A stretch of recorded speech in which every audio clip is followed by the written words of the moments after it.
Mercedes-Benz is very confident about China, both the economy and the market. This is the biggest and the fastest growing market in the world, and we've been here for many years.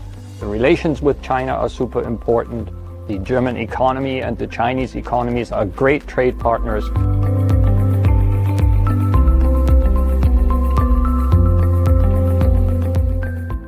This is the fastest growing R&D team in the entire Mercedes-Benz world. We invested in China more than 10.5 billion RMB just in R&D in the last 5 years, and we'll continue to invest in China because we believe in the future of this market. In the biggest and most important car market of the world, we want to tap into the potential of talents and partners. Shanghai is known for innovation. This is an excellent opportunity, and this is why this center is so important.